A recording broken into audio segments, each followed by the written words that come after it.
That would be very scary if I was an Iranian regime official, kind of having to face the reality of a post-war economy. Hello and welcome to Eye for Iran. I'm Negar Moshahedi, a podcast that goes deep inside Iran. Today, can the United States stop China and Russia from becoming the Islamic Republic's lifeline? That's what has honestly kept the regime going for many years. I would absolutely call it a lifeline. Then, the real question isn't how much damage a bomb can do. It's what happens when the money stops moving. Can financial pressure succeed where military pressure cannot? We need to be looking at the financial center of gravity, which is not just the payroll, but also the military boneyard. The problem that they're reaching now is they keep printing currency, but the inflation rate is at a level that you just can't buy essential goods with your salary. And finally, has this war fundamentally changed who governs Iran? Is parliament being sidelined as power shifts ever further toward revolutionary guards and the circle around Mojtaba Khamenei? The Islamic Republic is between various shades of Islamists. Converging disputes as opposed to divergent disputes. What has happened over the course of the last 6 months, going back to summer of last year, this is another wake-up call. 3 conversations, 3 critical questions. I'm Negar Moshahedi, and this is Eye for Iran. Our guest today, Miad Maleki, a senior US Sanctions Strategist and National Security Leader, FDD Fellow, former US Treasury official and veteran, and Roger Macmillan, Middle East expert, security expert, and former head of security at Iran International. Thank you so much to you both for being here. I wanted to discuss Iran's potential Achilles heel. Roger, you wrote a recent Substack that it really got me thinking after reading it. You argue that while the Islamic Republic has proven, at least for now, that it can absorb military strikes and infrastructure damage, it can still hold the streets so long as the men holding those streets are paid. So the real question isn't how much damage can a bomb actually do, it's what happens when the money stops coming in. So Roger, make that case for us. Why do you believe the regime's greatest vulnerability isn't military but financial? And could we say that the real center of gravity is the IRGC's payroll and not necessarily the missiles? So, Negar, thank you very much indeed for having me on. It's a real privilege and a pleasure to be on with you tonight. Everything that stems around money. The regime has been built for 47 years to withstand conventional military pressure, tenderizing, as it were. And the US has done that very successfully over the past 5 months. We've seen continued pressure. We've seen continued attacks on infrastructure. We've seen continued attacks on the IRGC, the Navy, so on and so forth. But yet they still exist. And why? It's because they still dominate in the financial space. We know that to begin with, they had destroyed, they killed Ali Shamkhani, who controlled a lot of the Ghost Fleet, for example, but they still exist. And this is down to the economic strength that they still have, but also the ability to pay through whatever means, because they have not just the banking means, but they have other means to pay. But they have people paid to keep them going. So really you have a financial reason to exist rather than a pure ideological reason to exist. And this is where it gets very difficult. They are built to absorb military pressure, but do they have the ability to absorb the payroll pressure, as it were, overall? And perhaps this is something that is their center of gravity. I know that Donald Trump over the last 5 months has attacked very effectively the military element of the IRGC and the Islamic Republic. We've seen sanctions. We've seen continued pressure on them. We've seen the ability to write them down, but still they exist. And I think really we need to be looking at the financial center of gravity, which is not just the payroll, but also the military boneyards, Asankoz Razavi, Khatam al-Anbiya, all of these organizations which control so much, and not just the oil. They control so much of the underlying strength of the regime, which is where it has it. And while sanctions, and I'll defer to Miad for this, but sanctions impact upon the state. But of course, when they throttle the state throttles the people. I think we must remember what we need to look at is how we can remove the will, shatter the cohesion and the will of the foot soldiers from the Basij and from the IRGC to and separate them from the state. What you have since the death of Khamenei Senior, you have effectively a militia which has a state rather than the other way around. Everything is now controlled by the IRGC. And what we have to do now, perhaps, is not just a kinetic attack, which has undoubtedly softened and tenderized the Islamic Republic. But we now need to look at removing their financial ability to operate and to pay their people. So, Miad, going with what Roger was saying, can the Islamic Republic absorb, this payroll disruption or damage, so to speak? And do you see this as a militia that has a state versus a state that has a militia? And also, Roger made an excellent point about sanctions as well. And right now, when it comes to Iran's economy, year-on-year rise in solid cooking oil is roughly at 415%, liquid oil at 350%, chicken and lamb, which is, chicken is a staple, 200%, milk is up around 150%, sangak, which is a stable bread in Iran's society, it's typically 2 to 3 feet long. It's now shrunk to 1.5 feet. So, and it's selling for 50,000 tomans, which is a lot of money. So, Miad, when it comes to Iran's economy going from, I guess you could describe it as bad to worse, how can the U.S. leverage that to ensure that the regime is not able to pay its forces, as Roger is arguing, versus like having the people suffer and starve? Well, no, thanks for the great question. And Roger raised some really good points. And, as a matter of fact, just giving you some numbers, I spent years in Treasury Department and in the government trying to really understand the scope of the Iranian regime's influence, economic and financial influence within its population, meaning the political rent is, what some like to refer to. And it's interesting to see, I think Roger mentioned bonyads. You have series of these bonyads and foundations, not just the ones that fall under the Supreme Leader's office, but also, the IRGC, the Ministry of Defense and Basij and every aspect of Iran's government has created its own type of financial, economic platforms for opportunities for its supporters to seek employment and collect paychecks. And you put all those numbers together, you come somewhere close to, 20% of the Iranian population that it directly receives salaries and paychecks from the government. And then you can extend that to a much larger number if you also bring in the investment firms and other economically active organizations that are tied to the regime and to the government indirectly.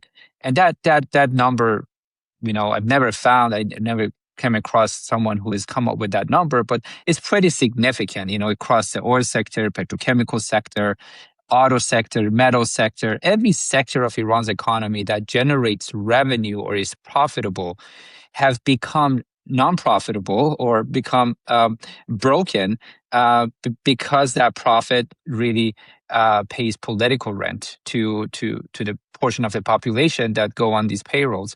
So I think we're all kind of looking for a tipping point, and when they're going to be reaching a point that they won't be able to pay salaries. I think Iran is already inside a tipping zone. The tipping point wouldn't be a single dramatic event. I think it would look like what's already unfolding in this slow motion. You have the currency collapse. You have World War II level food inflation. You saw reports of the theft of food across the country. It is reaching the point that the regime might have to cut back on payroll or won't be able to payroll, and and it wouldn't be the case that they stop paying salaries. Historically there were times that IRGC had to skip some payroll, some not IRGC directly, but some investment firms connected to the IRGC. But the problem that they're reaching now is they keep printing currency, but the inflation rate is at a level that you just can't buy essential goods with your salary. So the salary might keep coming, you just won't be able to afford very basic needs. And that one other reality here is if Iran's not in a state of war, if the conflict ends today, which I think the regime has realized that and they're worried about that reality, you're not going to have a market demand that is suppressed anymore. The demand in the market is going to go up because the economy is going to be opened again. And the inflation rate is going to skyrocket, even worse, numbers that you're seeing today. And, on the sanctions point, U.S. economic sanctions, European Union economic sanctions, these are in reaction. These are from national security perspective of these nations. They're not really. None of these sanctions are designed to bring about regime change or starving a population. These sanctions are really designed to deprive bad actors, terrorist organizations, bad regimes of funds and resources that they use to pose threat to these countries. U.S. economic sanctions are either counterterrorism, they're either counterproliferation, they're related to human rights, or sanctions that are really, related to Iran's nuclear program, such as some of these economic sectoral sanctions. So on the Iran side, it's the Iranian government, it's any government's responsibility to provide for its people. That's their, top role. And this Islamic Republic has 47 years of decisions that been bad or poorly designed and led to where things stand today. And I would say that sanctions, again, are not designed to bring about a regime change, but really deprive this regime of resources that it needs to fund its bad activities. What comes next is really, if there is a stop to this war, that's the most punishing thing you can do to this regime, to send it back to govern Iran in a state of peace and face the reality they had to kill their way out of in January when they had to kill tens of thousands of innocent Iranians. So that's where I see things are. Maybe I didn't answer your question directly, but I just wanted to raise those points. No, you did, and I just wanted to follow up with that. So that's a very strong statement. So essentially, ending this war would hurt the regime. The thing is, continuing this war or ending this war, it's going to, either case, going to really degrade this regime. But you can, from purely economic point of view, I'm not making this argument from a U.S. national security kind of a missile and drones issues that Iran has been kind of really focusing on right now to rebuild after the war. Looking at it from a purely economic point of view, where Iran stands today and how this war can affect the state of economy and the regime's ability to continue to govern. If the conflict ends today, then you're going to see the economic effect of the war doing its work, kind of showing its effect in Iran's economy, and that would be very scary if I was an Iranian regime official, kind of having to face the reality of a post-war economy.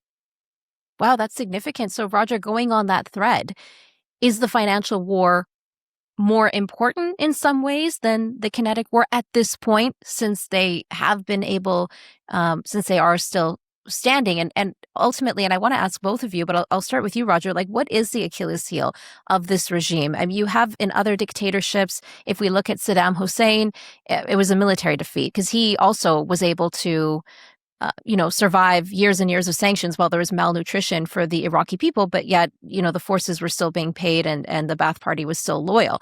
For the former Soviet Union, it was economic exhaustion. What is it for the Islamic Republic? Well, I think if you go back to a point that Miad made incredibly well, is if the war stops, then yes, people come back, the economy will start to be, demand will go up, the economy will start to go again. But the regime is still faced with the paying of the people, hyperinflation, and as exactly as Miad said, we've got the post-conflict reconstruction costs. All of the infrastructure and buildings that have been destroyed has to be built, and with what? And then you start to say, are we using monies that were intended for the people to rebuild the military infrastructure, or how are we using that funds there? So that's a real thing. So at this juncture, this point in time, whilst the US has very successfully you use it tenderizing, destroyed a lot of the capability of the regime, not completely, but a lot of the capability. But it's the economic aspect which now is perhaps going to be set to topple the regime from within. And I love the analogy that Mia said, we're not at a tipping point. We're in a tipping zone because it's complex. It's a complex part of the world, complex regime, and this is part of it. But what is the Achilles heel? And I think it's a really good point to make. It isn't the missile program. It's not the nuclear. It's not the Navy, as people have said. It's perhaps it's the assumption that the coercion is free, that we can coerce people and it's not going to come at a cost.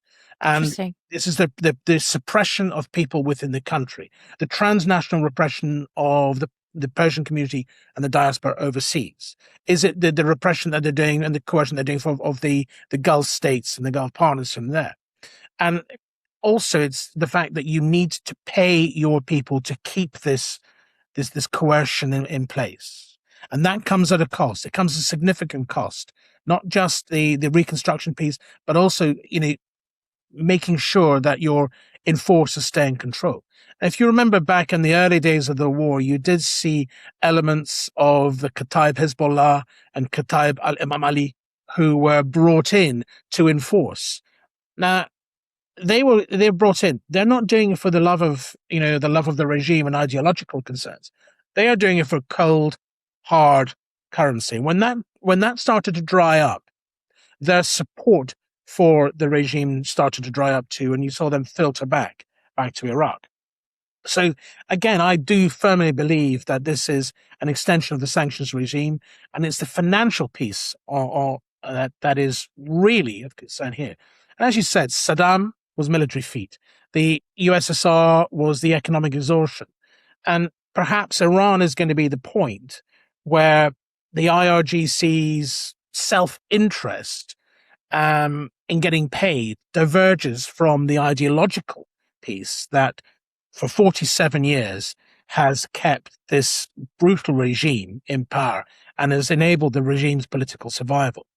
So I think security force loyalty, not necessarily street numbers, but security force loyalty is really important to the regime, and that's what keeps them in power. And we're talking about toppling it, not from pushing it over, not from tipping it, but toppling it from within. And that's why if you remove their ability to be paid, and if you know they no longer have the ability to put food on the table, that they are constrained financially of what they can do, are they going to see their support for the regime wane? We've already seen in the last few weeks more indications of the Artesh, the military, conducting operations separate to the IRGC. Is this partly part of it? Are we seeing a divergence in the two militia forces?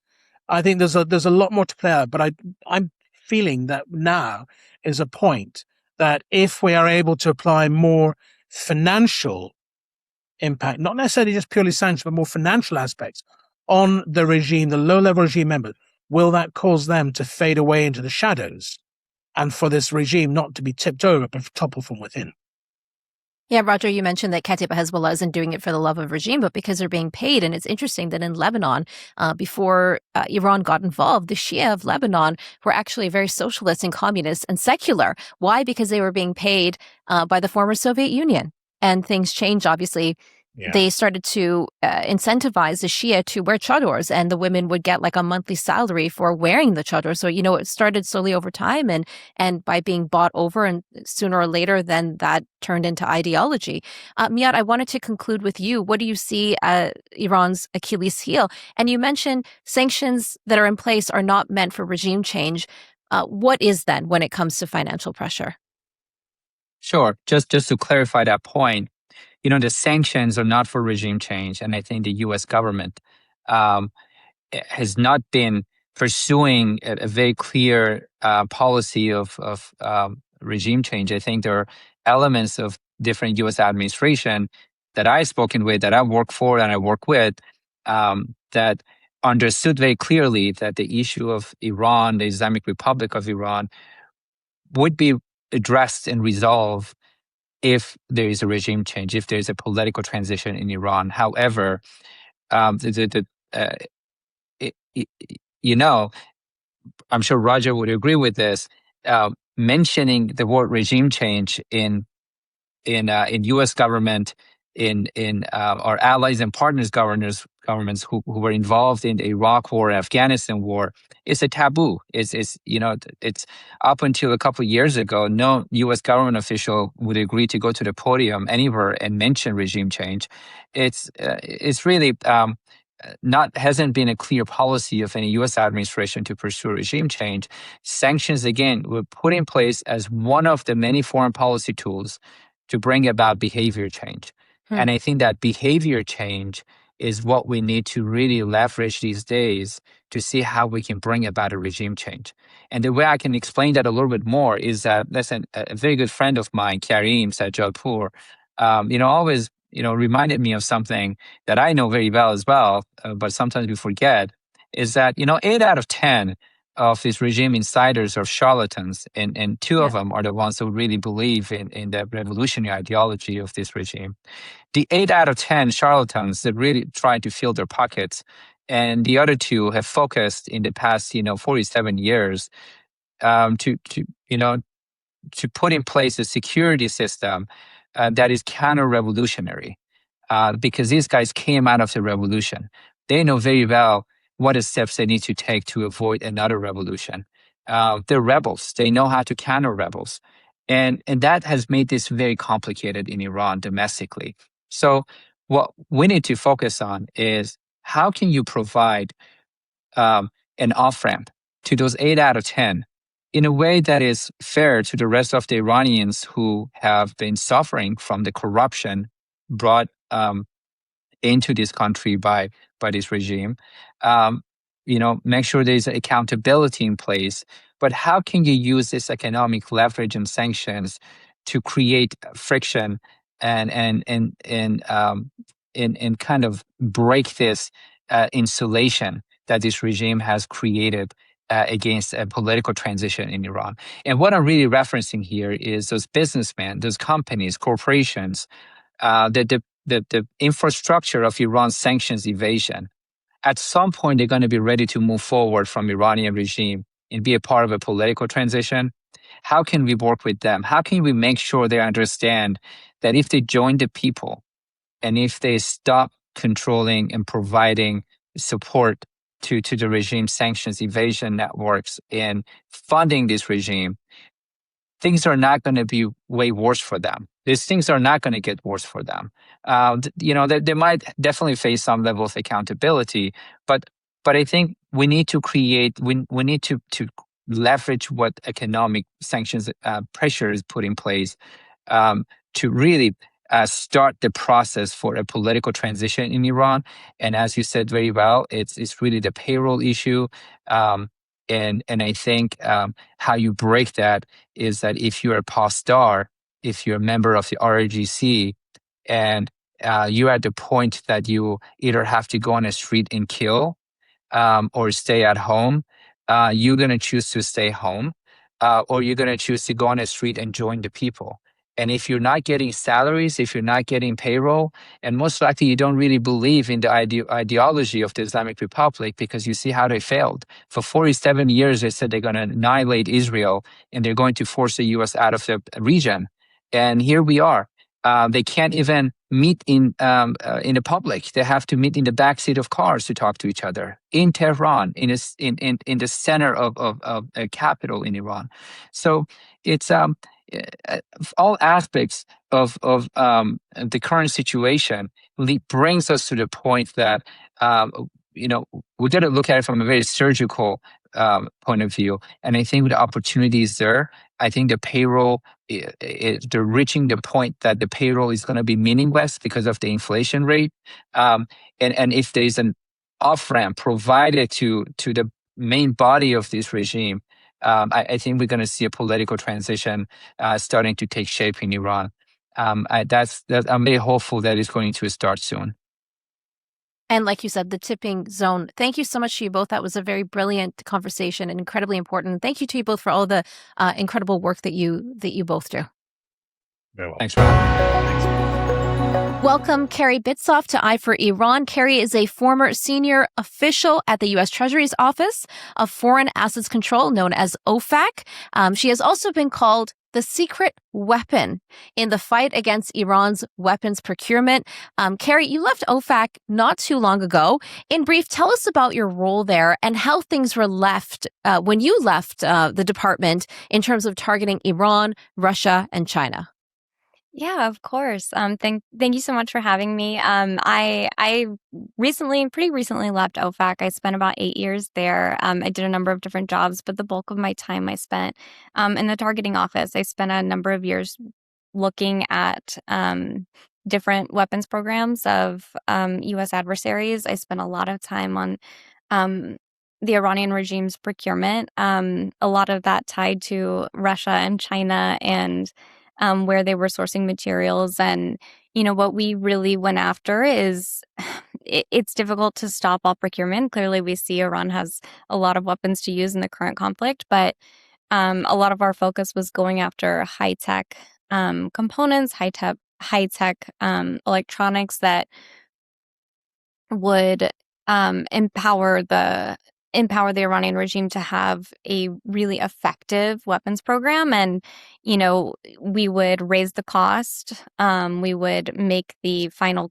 weapon less effective. And ultimately, that would impact its ability to sustain a conflict. Wow, that's fascinating. I just wanted you mentioned China. Let's dig into the China angle in all of this because it's very important. The Chinese promised Donald Trump, the president, not to supply the Iranians with manpads, but appear to be doing just that. And for our viewers who may not know what that is, they are man-portable air defense systems, which is a lightweight, shoulder-fired surface-to-air missile weapon that a single soldier or like a small team can carry. First, is this a concern, Kerri, for the U.S. and Israel when it comes to air superiority? So ultimately, why does this matter? Why should we care? Yeah, it's a great question. I mean, these are not a replacement for the air defense shield that the U.S. and Israel took out last June, right? These are small portable weapons. They can't touch a jet at cruising altitude. They can't take out a ballistic missile. And something important to remember, the Iranian regime has had manpads for decades, right? They actually build their own version of the Chinese supplied manpads that they're trying to acquire right now. That's just a much earlier version. So we didn't worry that much about those because our aircraft have very effective countermeasures to beat that older generation. But what Iran is trying to get now is a newer version with seekers that can kind of defeat those countermeasures.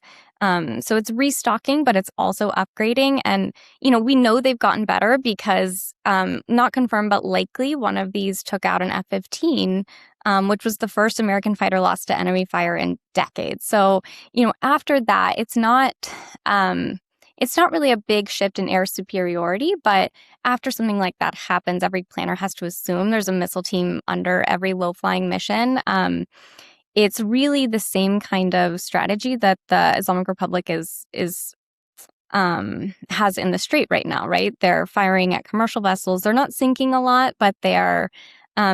Traffic is collapsing because the audience is very risk averse. It's commercial shipping industry, right? So here with the manpads, the audience is also, it's a military that deeply values its people and its platforms. So even an asymmetric weapon like this is going to have enough of a deterrent effect to affect what people choose to do. So it's suspected to have taken out an F-15. What else can this new version do that would potentially impact U.S. and Israel operations inside of Iran? I mean, it's used in a lot of different ways. This is one of the most commonly, it's one of the most feared proliferated weapons, right? Because it can be used in so many different ways. It's been used to take out, it can't reach cruising altitude, but it's been used to target civilian aircraft, takeoff and landing. It can target anything that's close enough to shoot. It has a seeker So it can, the Houthis have used it to take out some drones the U.S. flew over Yemen. So it has a very wide range of capabilities. But the recent shoot down of the F-15 was obviously a very important use that everyone's paid a lot of attention to. And so how do the Iranians with sanctions and secondary sanctions go about procuring weapons from countries like China? Yeah, I mean, they've done this for decades. I mean, I think a lot of this has come out recently, but there's two sides to this, right? The Chinese have supplied, with some plausible deniability through the commercial infrastructure, parts and components that have built Iran's drone and missile and broader weapons programs. They've supplied rocket fuel. They've done a lot to build this. So this is just, the parts and components start in, a lot of these are dual use. They start in the regular commercial distribution channel. They funnel their way to distributors. And ultimately there's somebody that will sell it to a front company that ultimately answers to the Islamic Republic and that procurement channel. And they have a very wide, effective procurement apparatus to get these critical components. And that's been going on for a very long time. I think the shift here is interesting to look at because these systems are not small parts and components that have dual use, plausible deniability coming from a commercial front. These are finished weapon systems that are made and sold by a Chinese, state-owned defense company. So it's interesting to look at the shift here. So how do you fight that? So, I think it's complicated, right? You look at President Xi's promise, and clearly there's talks going on about this, and there's, like I said, there's a lot less deniability here. I think what's being discussed is at odds with the reality, right? The trade is real. The U.S. government clearly knew about it. The Treasury Department put this on notice several days before President Trump and President Xi met to talk about this and where this promise was made. I think that China has a complex relationship with Iran. They like buying cheap oil. They like having the U.S. militarily distracted. But they also buy Gulf oil. They don't want the strait closed. There's a lot of possible footholds for diplomacy and pressure.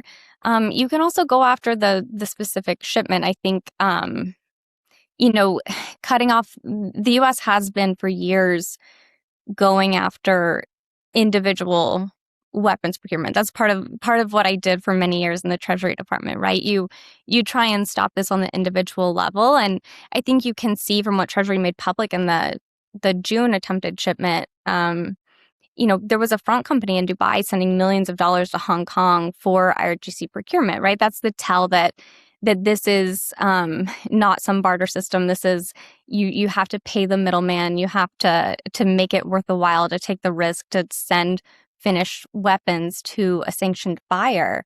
So that means dollars moving through real accounts that can possibly be followed, and there may be an opening there. But I think cutting off the lifeline for between China and Russia is a lot harder. China and Iran, is a lot harder because, China's shown, I think, it's pretty content to play the middle. And right now, with the U.S. distracted, I think they're probably less likely to go after some of the things China cares about that doesn't want us to act on. So I think,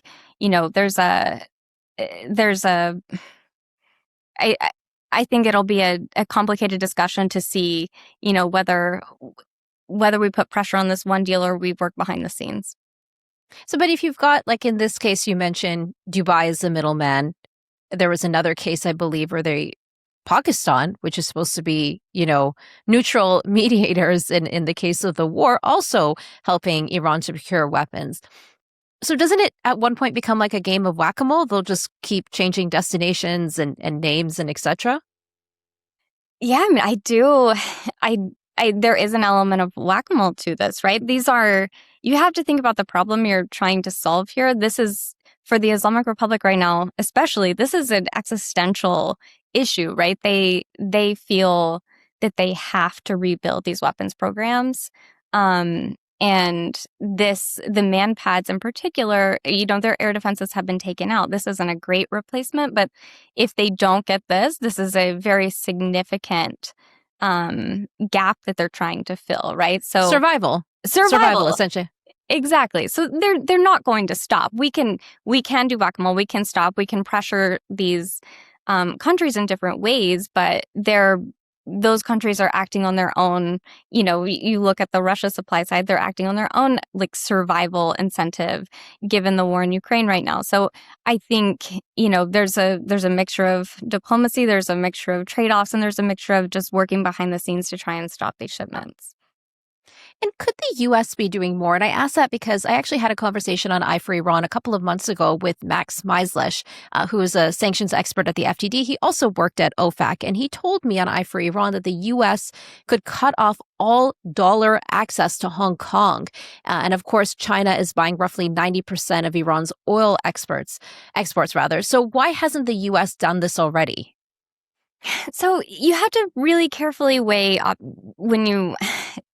when you think about an option like that, you have to think about its second and third order effects. And I don't think it's as simple as just cutting off all access and solving a problem like this, right? We've seen many workarounds. We've seen, if you look at what's happening right now between Russia, China, Iran, what used to happen with Venezuela. I mean, these are countries that can establish workarounds. So you can cut off US dollar access, but it's not going to fundamentally change the issue. Like we just said, this is survival for them. So, you can do that. That has impacts you don't see as much of what's going on. If it's not in US dollars, these weapons are still going to find a way to flow.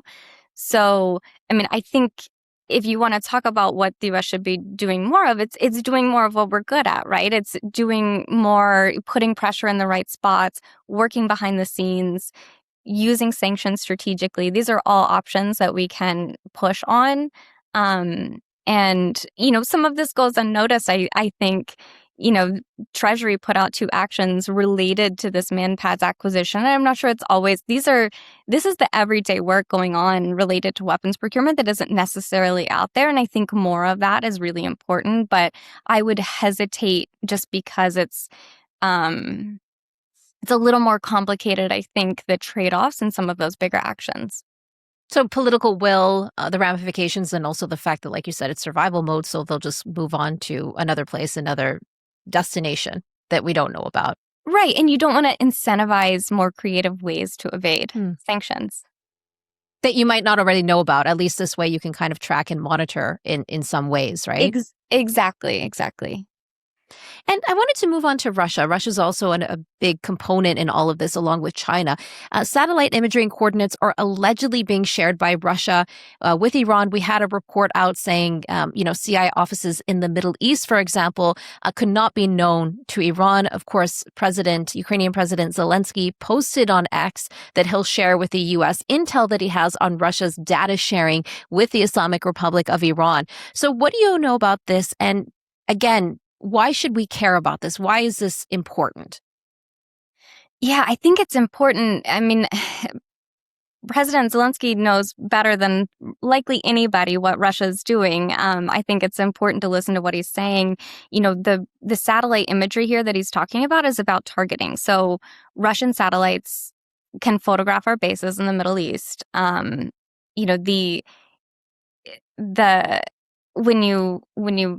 think he actually laid it out. 4 of our air bases were in Russian satellite coverage, and in one weekend, and Iran struck them shortly after. The same thing in March, the same thing happened right before they hit a base in Saudi Arabia. That imagery makes Iranian strikes get more accurate. And that sort of support costs Russia nothing. There's nothing to interdict, like we're talking about. It's really hard to fight that. So that is, and right now that's aimed at American service members and critical infrastructure in the region. So it's incredibly important. And And, I think from the Russia side, keeping Iran armed with good targets and accurate targeting keeps U.S. interceptors in the Gulf and out of the hands of Ukraine. So that's really where Russia doesn't want them. That's probably the most important calculation in, Ukraine-Russia negotiating posture right now. So I think that's a very difficult problem to fight. I think Russia has every incentive to continue providing that sort of data, and that is what can make the kind of asymmetric weapons that the Iranian regime has effective and really deadly and painful for the U.S. So based on what you're saying, it sounds like Russia is trying to create leverage for itself here, not so much that they necessarily want the Islamic Republic to win here. What do you think? Yeah, I agree with that. I think Russia is similar. These are relationships of convenience between China and Iran, between Russia and Iran. This is not, I don't think this is, a real axis argument, right? Especially between Russia and Iran, that's been a very complicated history. I don't think they want them to have a nuclear weapon. But again, this is Russia, the conflict between the U.S., Israel, and Iran is the best thing that's happened to Russia's war in Ukraine, because it keeps the U.S. distracted, and critically, the ability for Ukraine to withstand the missile attacks indiscriminately at civilian targets is so reliant on the interceptors that right now the U.S. just can't spare. So this is leverage. His army's been pushed back. He needs something. He needs something to make Ukraine feel like it needs to come to the table and give some concessions. And so I think that is almost entirely what this is about for Russia. Wow. So Russia just wants this war to continue. But how can the U.S. leverage what you just mentioned here? You characterize the relationship as one of convenience, Russia, China, and Iran. So in some ways, almost like frenemies, potentially. How do you exploit that? I mean, I think we've been trying to figure that out for a while. I don't think it's easy. I think, exploiting to make progress on one side means giving on the other. And right now, it looks like what's happening is we're giving on the Russia side, right? We're not sending the interceptors to Ukraine because we need them in the Gulf, and we're going to continue in the current conflict with Iran. But, I think what we're seeing is talks happening all at the same time, and weighing what each thing means.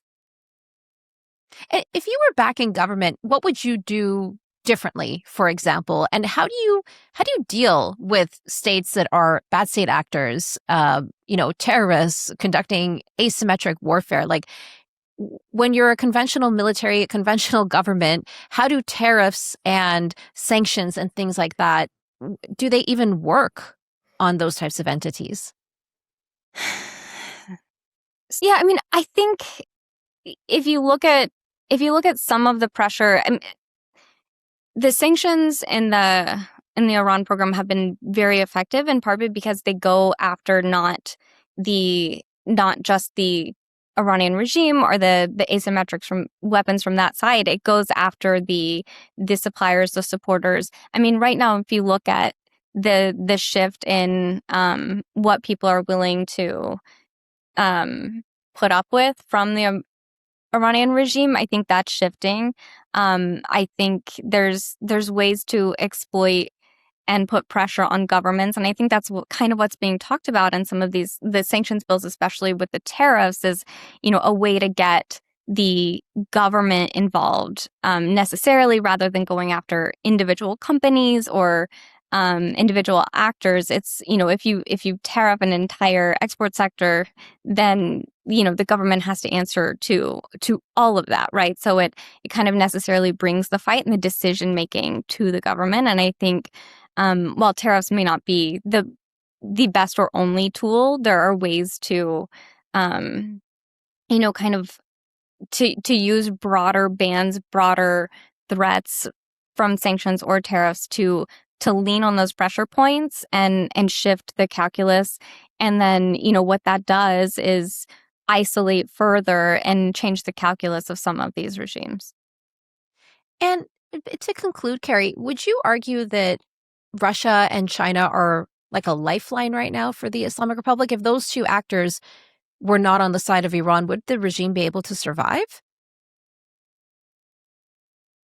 I do not think so. I mean, if you take the weapon supplies, the revenue from oil, absolutely not. I mean, that's what has honestly kept the regime going for many years, and right now without it, I think it would be an incredibly difficult prospect to survive without those lifelines. I would absolutely call it a lifeline.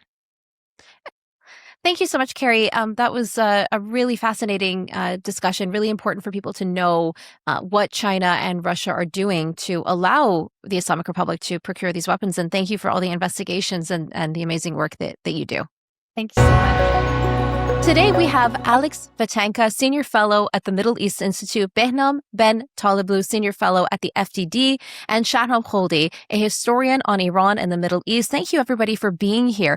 The IRGC and the power center surrounding Mojtaba Khamenei is increasingly eclipsing the Islamic Republic's formal institutions. The parliament seems to not be as involved in the decision-making process since the war began. Just wanted to ask right off the bat, straight up, has there been an IRGC coup in Iran? Alex, we'll start with you.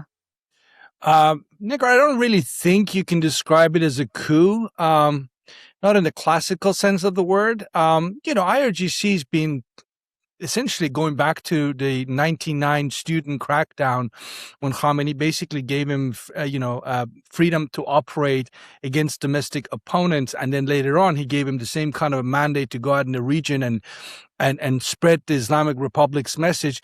They've been doing this for at least 2 decades. Obviously, it's speeded up quite considerably since the killing of Ali Khamenei. But that shouldn't surprise anybody. I mean, there were 2 centers of power that really mattered at the time this war began on the 28th of February. It was the Office of the Supreme Leader and the IRGC. So the man who was the personification of the Office of the Supreme Leader was suddenly eliminated, killed, martyred, whichever way you want to, go with that. And then IRGC had, whether they wanted it or not, and I'm sure they wanted it, they had to step up to the plate, and they kind of occupied a very central role they do today. That doesn't mean we're dealing with a united IRGC. We've never had a united IRGC. As if you want to go back to March of 1979, when IRGC was put together, it was always put together of different sort of groupings. Many of them were leftists, were necessarily Islamists, but we have this creation today, about half a century later, that began as a, fragmentation, a coalition of sorts.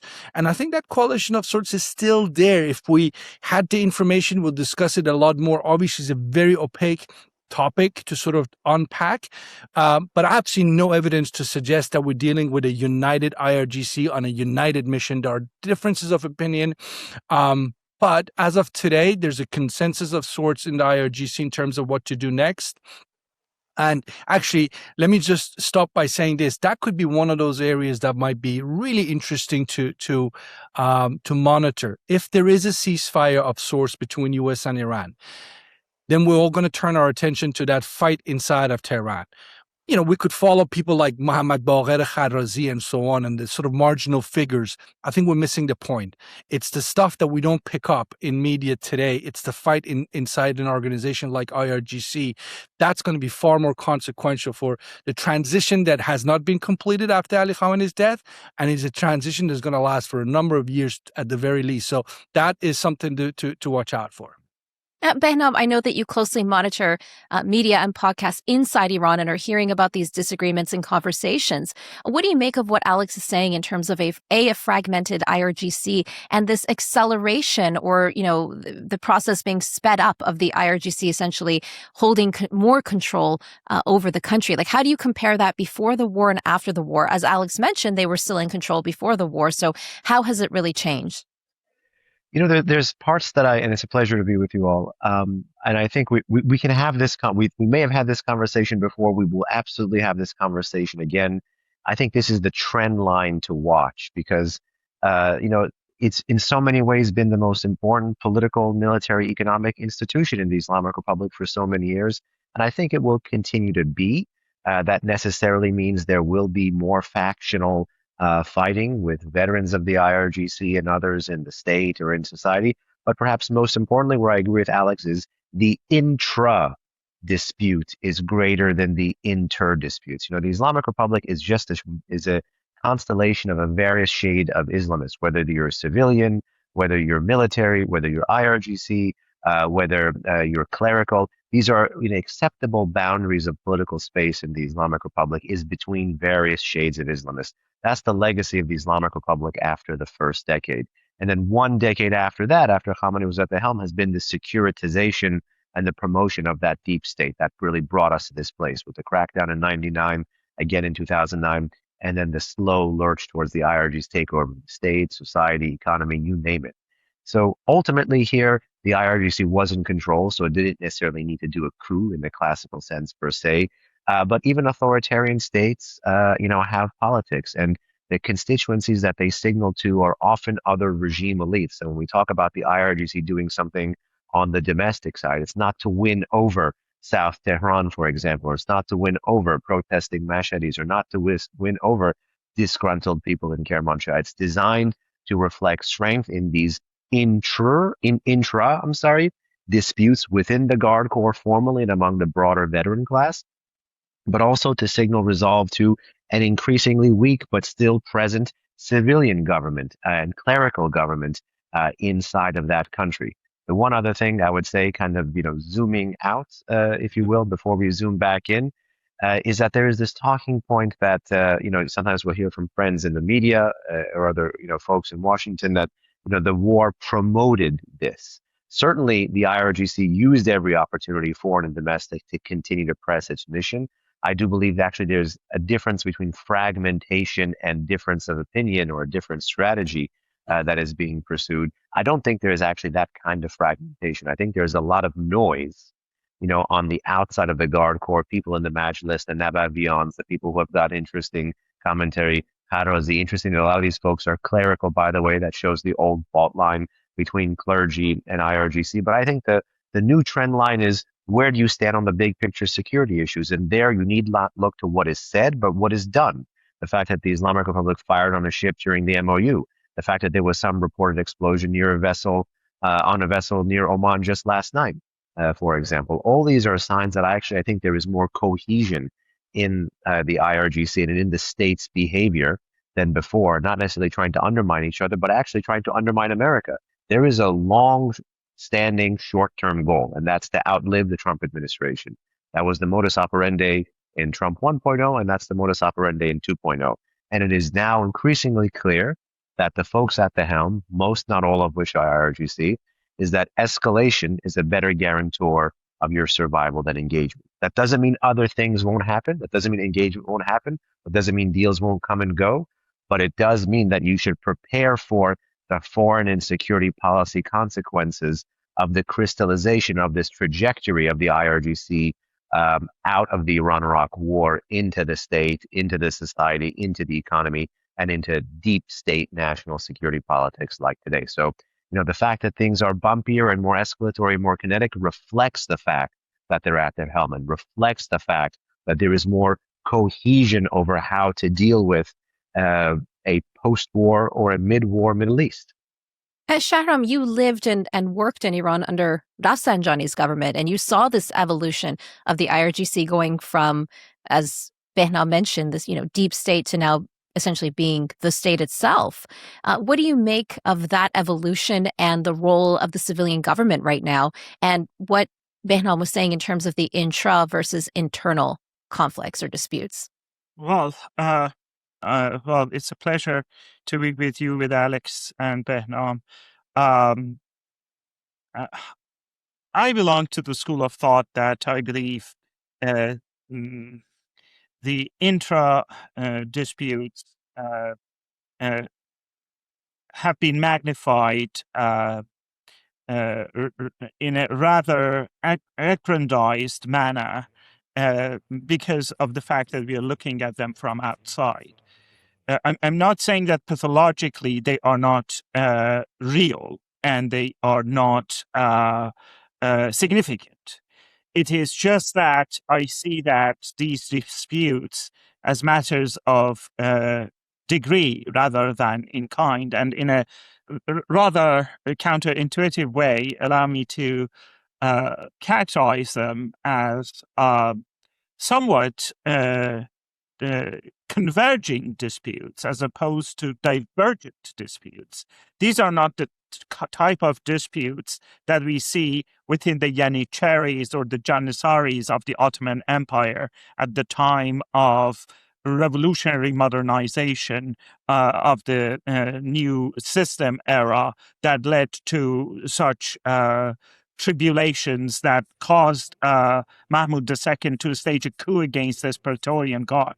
They are a Praetorian Guard of the revolutionary regime of Iran. And Alex identified the period of initiation. I would periodize Revolutionary Guard's evolution to what it has become, to use your word, as the period of initiation, formative period or formation, the Iran-Iraq War. And then we have the period of expansion and at once multi-sector integration in the 1990s. And then with Qasem Soleimani taking over and the regional proxy wars in Syria, Yemen, and other places, this was the dawn of regional and the state consolidation in all sectors beyond the multi-sector integration, to the point that even though Soleimani was eliminated by President Trump, ever since, in my opinion, 2020, one cannot easily, and I'm stealing from Alex and Behnam's work at the same time, you cannot exactly tell in which area of economy or intelligence, security, military, where the state starts or ends and where the Revolutionary Guards start and end. They have become so fully interwoven that, in my opinion, if anybody wants to remove the Revolutionary Guards, it will cause the death of the regime somehow, because they have become so integrated. The question, and the fact that someone like Arakchi, with that Revolutionary Guards background, is the Minister of Foreign Affairs, and this got started by Ahmadinejad. The question that Behnam points to, and Alex kind of touched upon, identifies the fact that there are certain elements that are, from our political and philosophical point of view, less insane. I'm not saying more rational, because applying that word to these people, in my opinion, is counterintuitive in its own right. They are less insane. Let's say they are more pragmatic. And I just do not see that they really have the hard power. I just do not see them. Maybe they are there. But someone who controls a garrison, a brigade, a battalion that can bring to, or the power that would, for instance, help Ghalibaf. And people sometimes exaggerate the fact that, Ghalibaf is retired. No, he still has some real capital within the IRGC. But the fact that we can see a little bit of a change of the guard back to the old guard, like bringing back out of, they had mothballed for quite some time, Mohsen Rezai. Now they are bringing him back. Is he the facade of the new generation of Praetorian Guard? That is, of course, that was like chaperoned by Vahidi, Zoltad, Soleimani, all these people. Or are we seeing a realignment between the old guard and the new guard to renew the Revolutionary Guards in their total consolidation of the state? And remember, they were not even allowing this parliament, the Iranian Majlis, to convene in the name of security. So they don't even, like Article 125 of their constitution establishes clearly that any treaty any memorandum of understanding, anything that has to do with foreign affairs, foreign policy, can be signed by president and his delegates and has to be ratified by the parliament. Now we are hearing that, for instance, this management of Hormuz Strait has to be signed by the supreme leader. I mean, never have we had such an unprecedented and extra-constitutional process that goes against their own constitution, then. That's right. I mean, against their own constitution. Does it mean that we are going towards a change in the constitution, either in practice or both on paper? I do not see on paper happening because it requires a very arduous process, even under the present circumstances. But there is something wrong with the system. There is some real, very much magnified and aggrandized, but some real dispute going on. They are unsure as to how they have to proceed.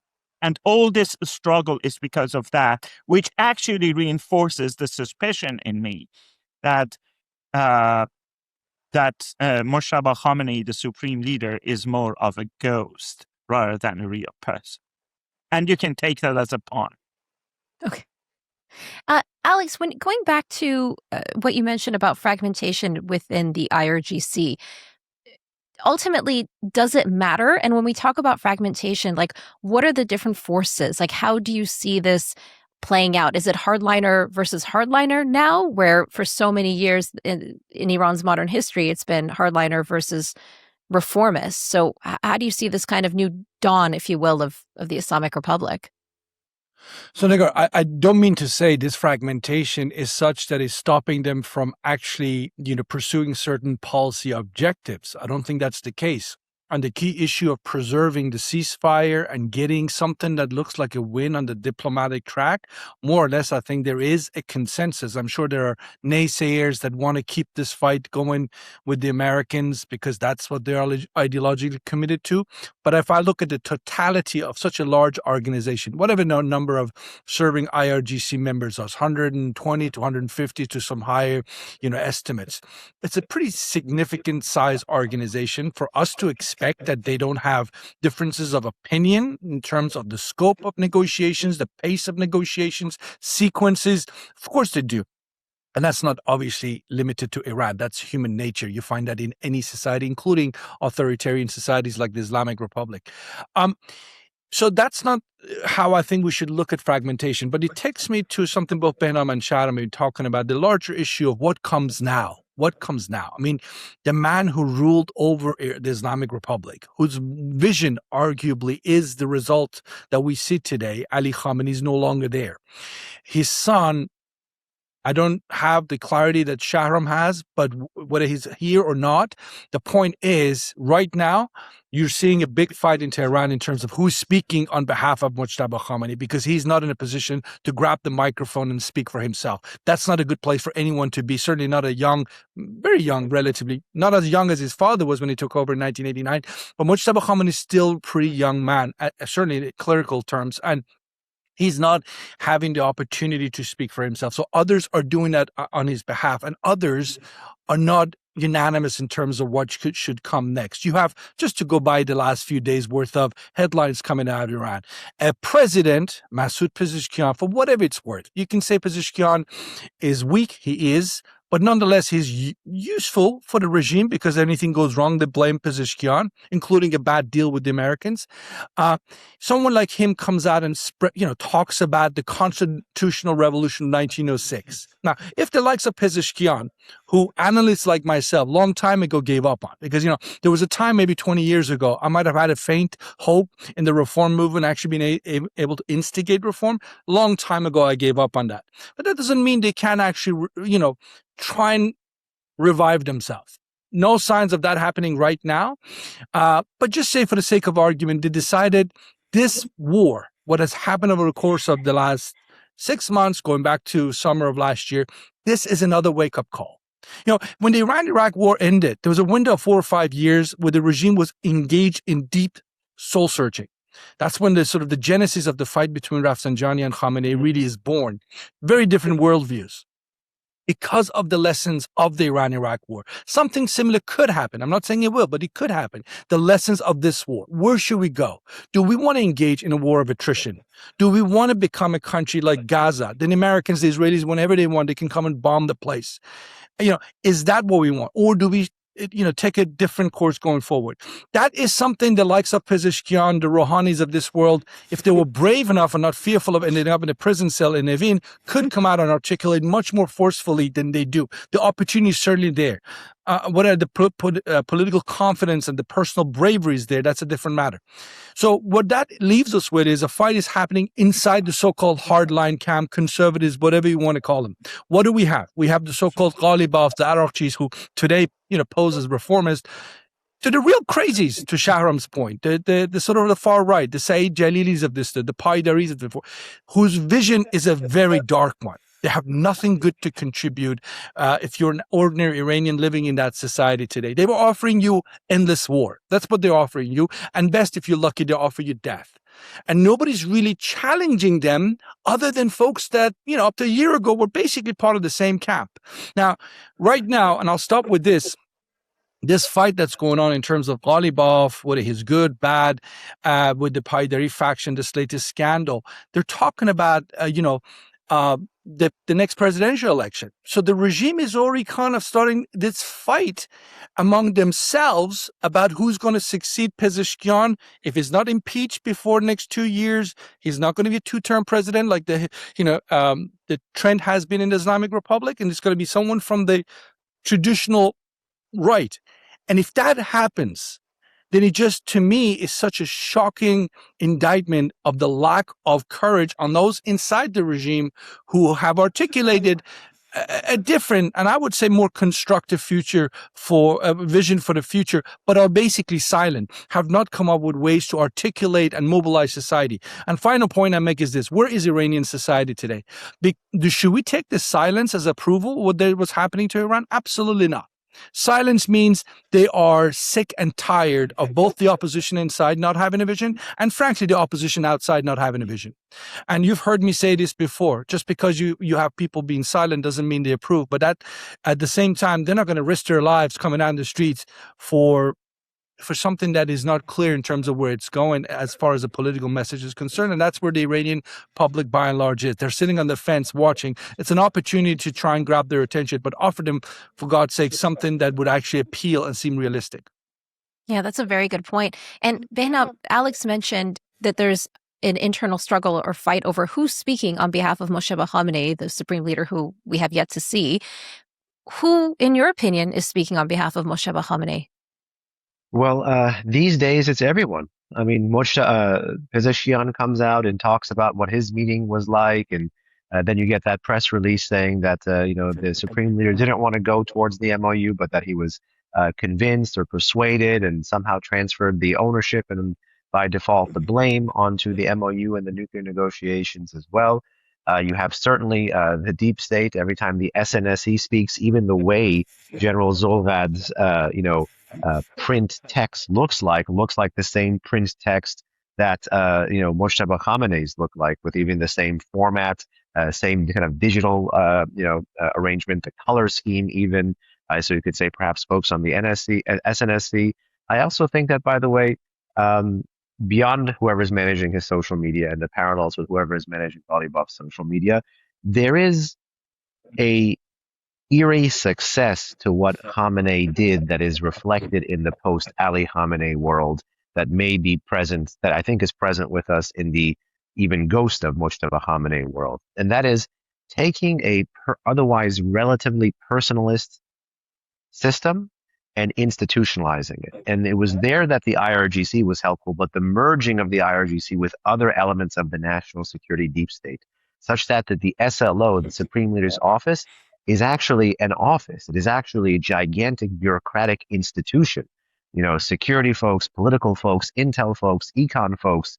In so many ways, it is the nameless, faceless deep state security bureaucrats that are also keeping these things alive, shuffling the papers, engaging in these government processes. It is their intra disputes that I think also matter. They're not claiming to speak for Khamenei, but they're claiming to speak for the system, because they are part of some of the most important tentacles of the state that remain today.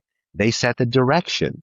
Ghalibaf, Arakchi, their goal, their job is to execute the direction. They're not coming up with the direction. To execute and to add as much distinct style into a preordained substance as I think is possible.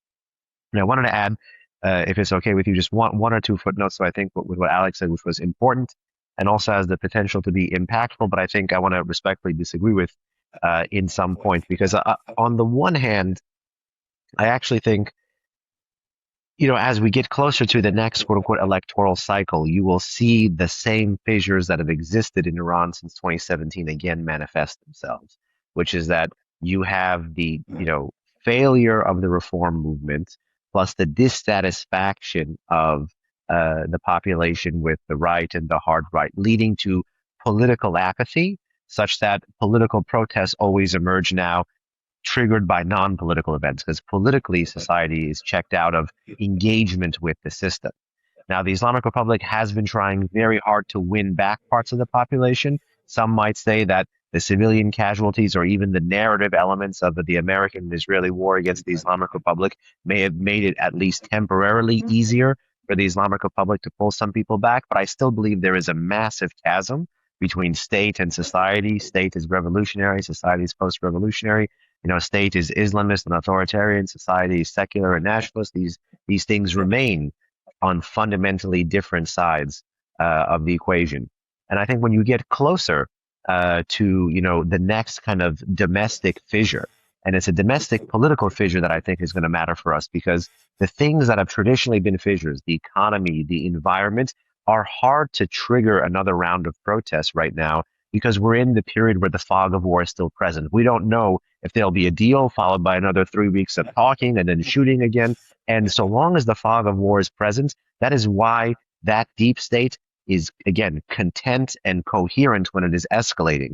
Even if they get a deal with Trump, watch them press the advantage, because they cannot have the idea of peace and prosperity settling in down, because even though a deal would give them control over parts of the Strait of Hormuz, it would ultimately create the space for the fog of war to dissipate.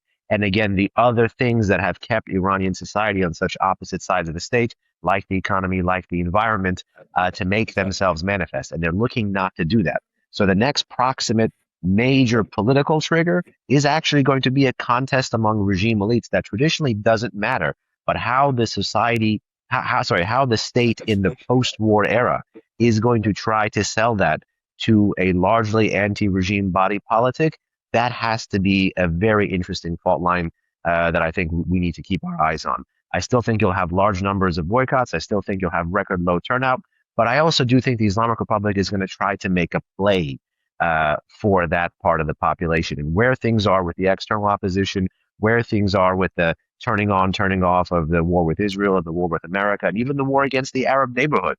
All of that will also play in as well. But we are, weirdly enough, going to be heading back into a position where, as ornamental as those domestic disputes and who reigns supreme and which political figures are at the top are, as ornamental as it may seem, it is now finally, I think, going to become impactful, especially if in the future we don't see Mojtaba Khamenei being able to physically come out and claim the victory lap that the rest of the regime is trying to ascribe to him anyway.